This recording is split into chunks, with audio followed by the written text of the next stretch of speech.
I would like to thank you all for being here.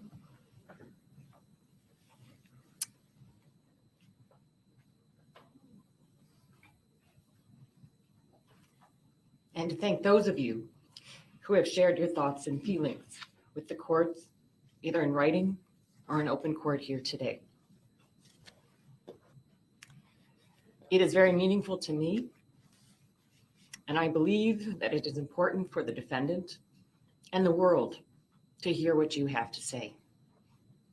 I am very sorry for your losses and the pain that you feel.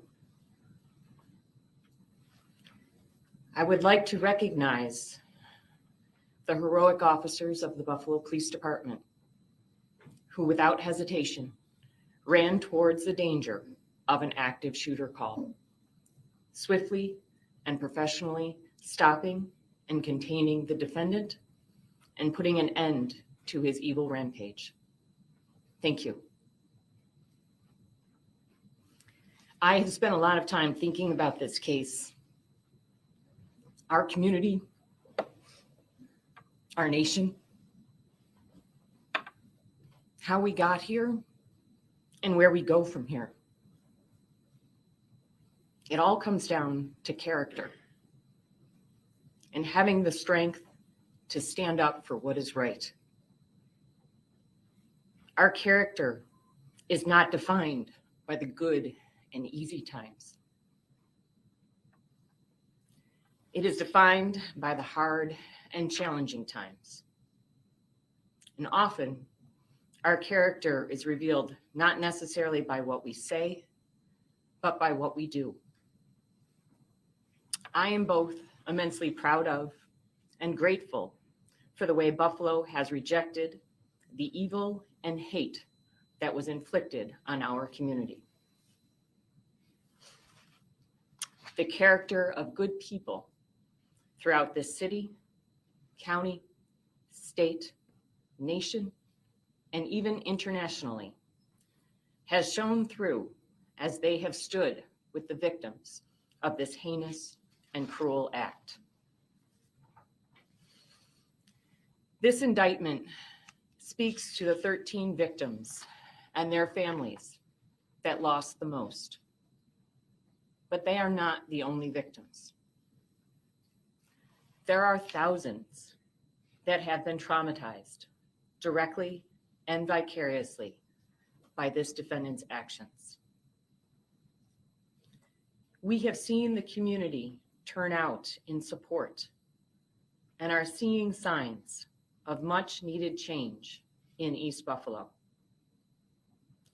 It is a testament to the power of love and compassion to overcome evil and hate by turning pain into purpose.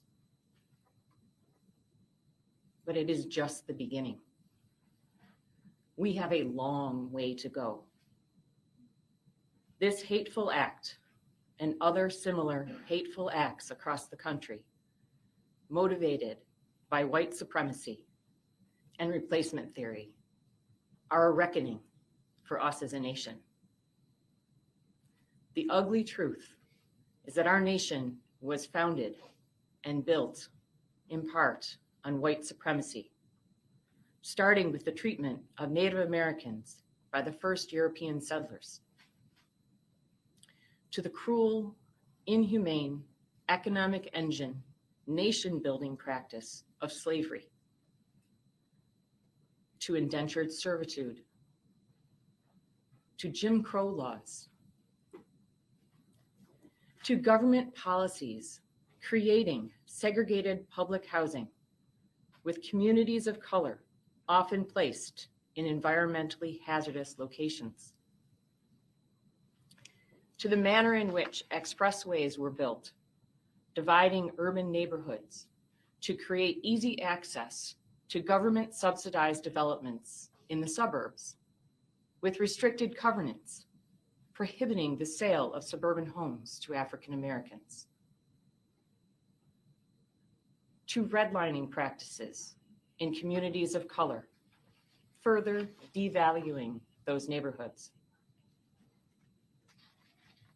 to the GI Bill, a well-deserved financial boon to our servicemen, unless, of course, you were a serviceman of color. To the war on drugs and mass incarceration, disproportionately of men of color. To the school to prison pipeline. To inequities in education, employment opportunities, and compensation. To the existence of food deserts and inadequacies in healthcare. Our history is replete with both individual and systemic discriminatory practices, many of them still firmly in place today.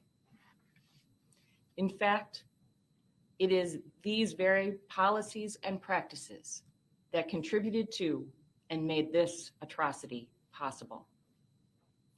The effects of these policies, some current and others decades and centuries old, created the segregation in our city and enabled this defendant to research and identify his target to maximize the impact of his evil intent.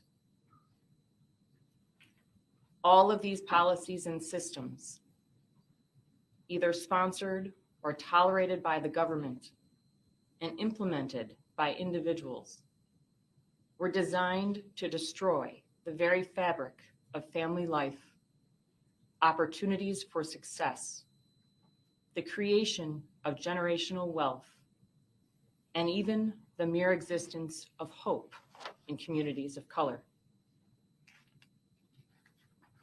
The harsh reality is that white supremacy has been an insidious cancer on our society and nation since its inception. And it undermines the notions of a meritocracy and the land of opportunity that we hold so dear. However, white supremacy is not inevitable or unstoppable. It has been carefully cultivated and nurtured by individuals and the government for centuries. This is the history that we have all inherited. It has been passed down from generation to generation. We must acknowledge that history. See that history for what it is. Recognize it. And learn from it, or we are doomed to repeat it. Let ours be the generation to put a stop to it. We can do better. We must do better. Our own humanity requires it. As an individual, we must call out injustice in our daily lives when we see it. We must reject racism in all of its forms.